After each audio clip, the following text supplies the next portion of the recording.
দর্শক, খাগড়াছড়ির দীঘিনালা থেকে আরো বিস্তারিত জানাচ্ছেন সহকর্মী সবুজ মাহমুদ। সরাসরি যাচ্ছি সেখানে।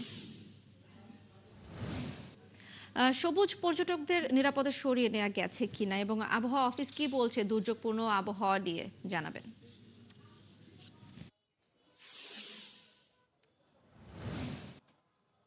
দোলনা পর্যটকরা এখনো সাজেকে আটকে আছে, সেখানে প্রায় অর্ধশত পর্যটক আটকে আছে।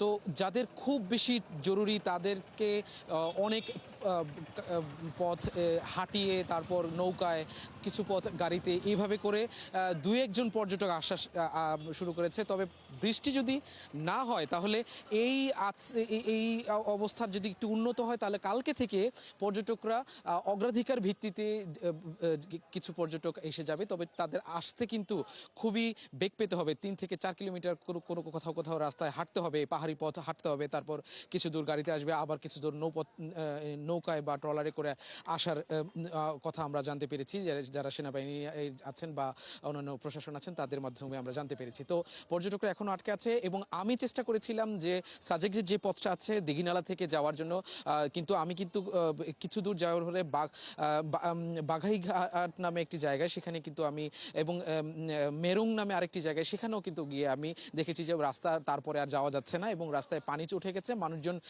যারা স্থানীয় লোকজন আছে, তারাও কিন্তু স্বাভাবিক চলাচল করতে পারছে না।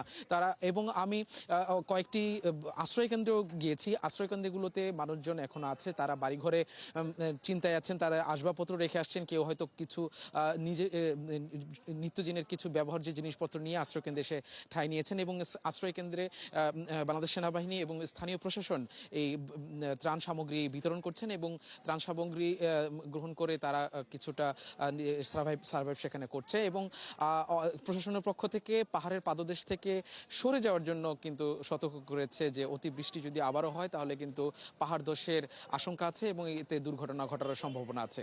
এই ছিল খাগড়াছড়ির দীঘিনালা থেকে আমার কাছে থাকা সবশেষ খবর। দোলনা। সবুজ, আপনাকে ধন্যবাদ। আপনি সেখানে রয়েছেন, নিশ্চয়ই আপনি সাবধানে থাকবেন এবং বন্যা পরিস্থিতির আরো খবরাখবর আপনার মাধ্যমে আমরা দর্শককে জানাবো। দর্শক, আমাদের সঙ্গে যুক্ত ছিলেন সহকর্মী সবুজ মাহমুদ।